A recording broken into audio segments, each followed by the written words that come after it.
Greetings, salutations, what's good everybody? It's your boy Card. Today I want to make a different video that I have in the past, and this is actually just me talking about some things and changes that I think need to be implemented into Etheria Restart. Obviously other YouTubers have had other videos about this. This is my first one talking about actual changes, and this is stemming from one of the most recent talks that happened that featured Sean B, Vulcan, and Genazod with the team from XD. And I didn't really hear Eddie talk about what I'm about to say in this video, and I'm talking about the Animus Reconfiguration Event.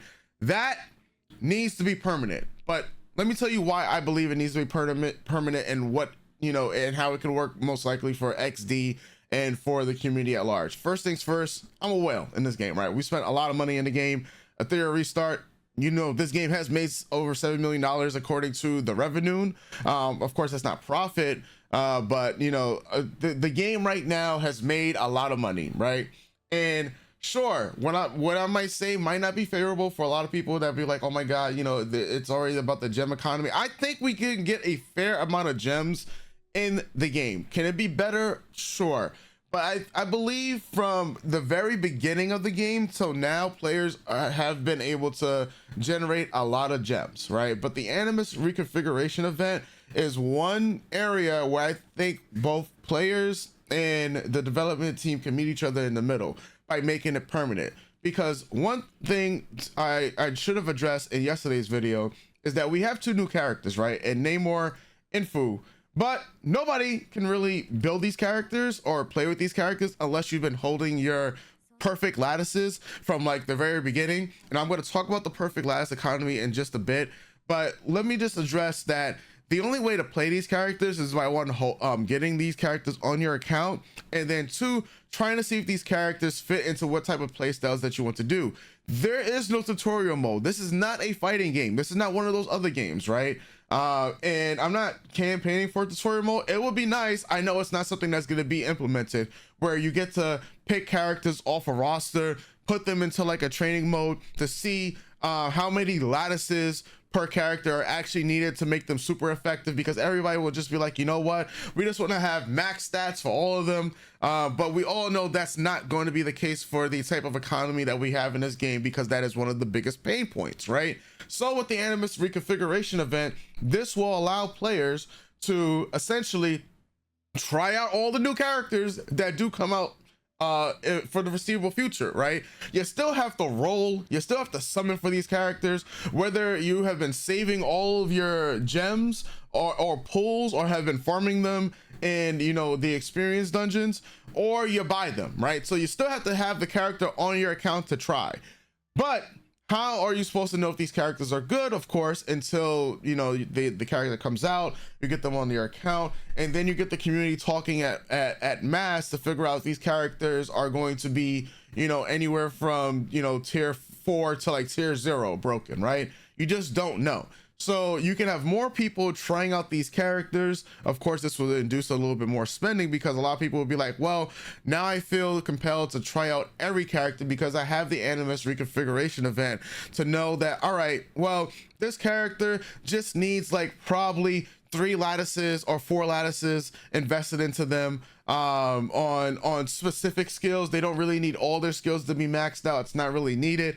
And this can also induce more shifting of the meta for the RTA, which is supposed to be the hallmark of this game, right? Now, I mean, I saw like a couple of videos, and maybe it's outdated, but a lot more people are spending time on the Arena than they are in the Summon Arena. And I'm pretty sure XD can see a lot of the data for this, because I mean, once you get the diamond, you now have more bands, which means you're going to require more characters, and that's another reason why I think the reconfiguration event should be like standard.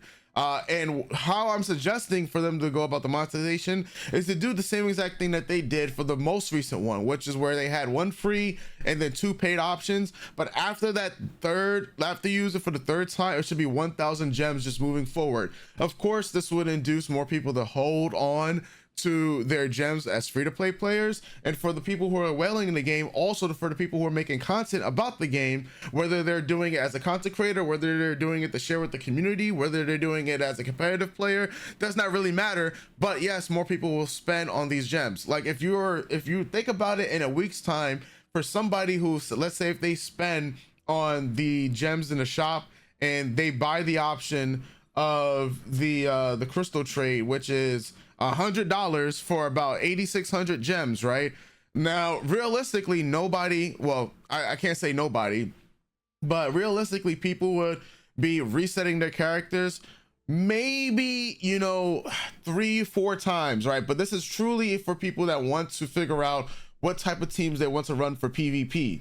Now this is also a direct response to the economy in the game itself. We're talking about the perfect lattices, especially the perfect lattices, right? So obviously whenever a new banner drops, we get one lattice, right? So if you want to count that in a month's time, that's just one, right? Because now that we're going to be on this 21-day cycle of new characters, you get one perfect lattice. Maybe there should have been two because we're getting 2 characters, but that's neither here nor there. Then your weekly pack, you're going to get another perfect lattice. So let's say in a month's time, that's 4 right now, 4 perfect lattice plus the other one, that's 5 perfect lattice, right?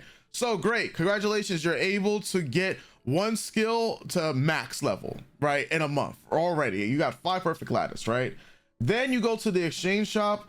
You know, this perfect lattice fragment that you get from your union, you get like, what is it, 15 total, and that's weekly. So congratulations, you now have 6 perfect lattice that you can get, because after a whole month you're gonna have 60, right, which is gonna leave 10 left over.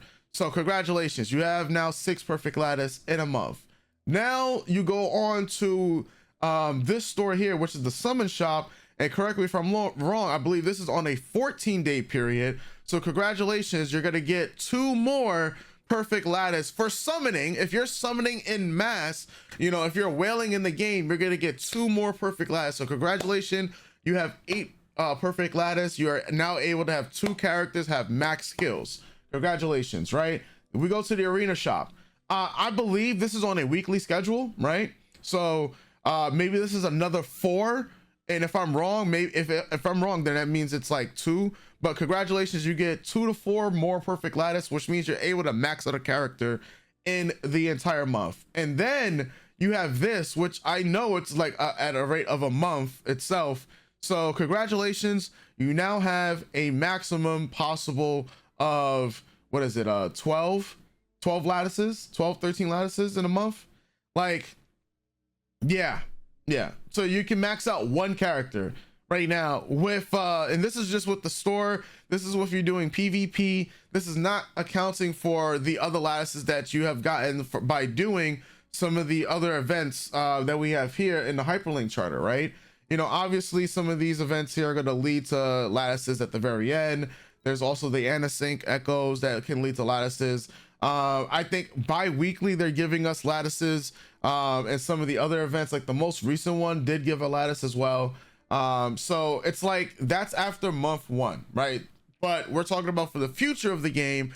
Yeah, you know, as you start to accumulate more and more characters, as we're releasing pretty much in every 3, if we're gonna go off the math that every 3 months 5 new characters are gonna come out.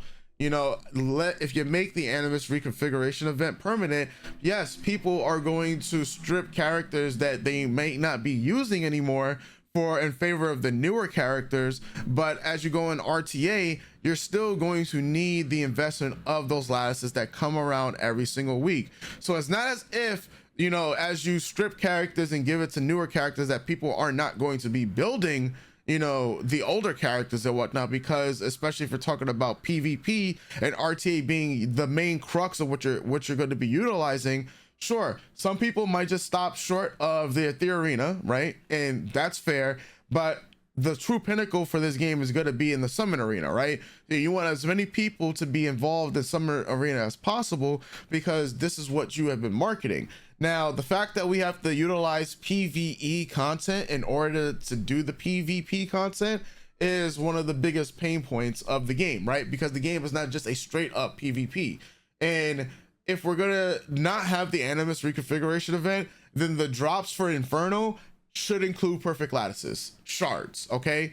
And the drop rate could be like very minimal, but it should be included. Like we're talking about like 1 shard possibly per run, if you want to do something like that, be that as it may, right? Maybe maybe for a lot of players, they feel like that's not enough, like, you know, for one shard a run, or one shard every 3 runs, that like because to make it like super rare, because obviously people doing refreshes, if they get 1 shard per run, obviously they'll be able to get 5 shards or 10 shards after a full you know, 100 essentially. And then you're talking about people farming these perfect lattices at a much alarming rate. So I'm like, you can play with the drop rates for the perfect lattices, but we already have, like, people are going to be in Inferno as it is. And so I'm just thinking about just the economy of how we could just be better with these perfect lattice shards and these fragments, right? Because other than these other special events that players are also time gated by, you know, there really is no other way to build any of these newer characters, and people can't be as excited for these newer characters to try them out because there is no lattices to invest into them, right? So it's either the compromise needs to be, we need to have the reconfiguration event again and make it permanent so you can make money off of that as a company, and let free-to-play players and the paid players decide how they want to invest in characters. You can also, and I mean, it also does help content creators out there, and it just helps people make guides better.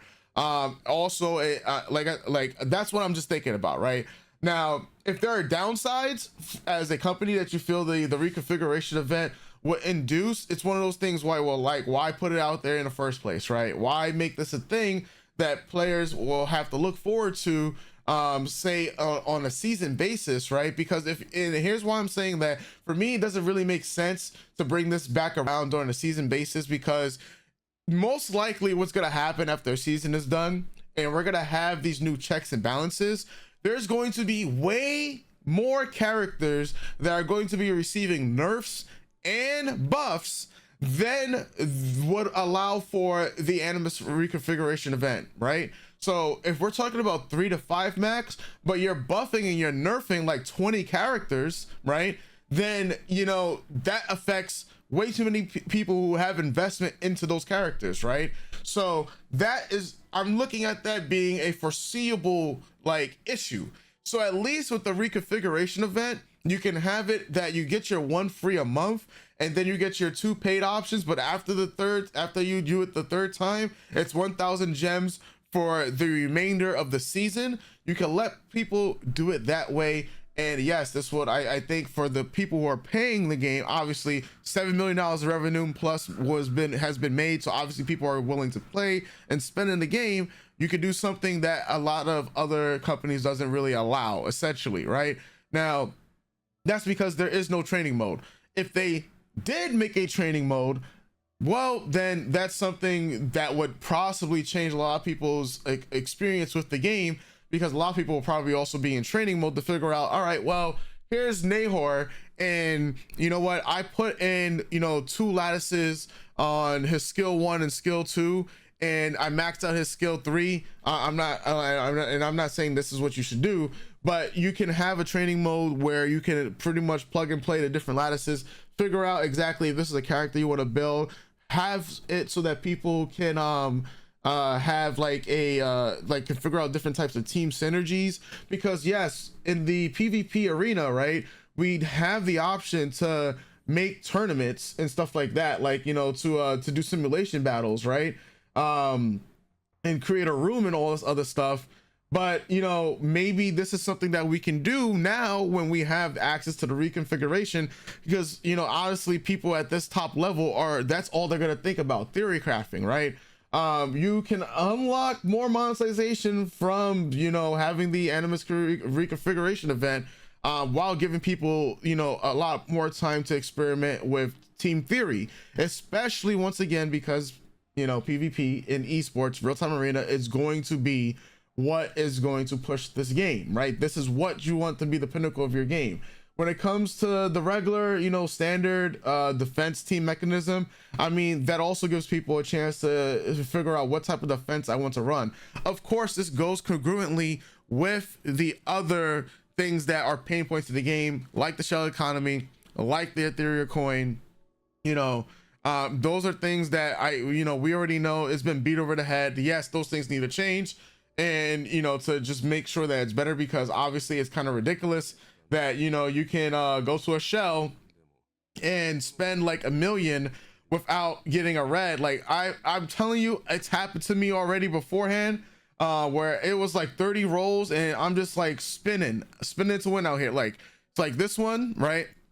We just got a red healing on the a red healing, and that's not, you know, something that we want for this character here. We would like a defense one, but and then you re-roll the same one right afterwards, right? Like that's something that honestly, you know, we need this. Like the blues, get them out of here. Okay, get the blues out of here. Hell, get the purples out of here if you have a mythic shell, right? Like these are just, that's just examples that I want to just go off on. Like we know this here is very expensive, right? And it can feel like a whole day's worth of farming goes out and down the drain. Okay, now the reconfiguration event does not change the shell economy. This only applies to the characters itself. So yes, you're still gonna have to grind for your shells, right? You're still gonna have to grind, but we're talking about, you still have to grind for the models as well, but we're just talking about the characters and the investment into certain characters. You know, like that's essentially what I wanted to call attention to.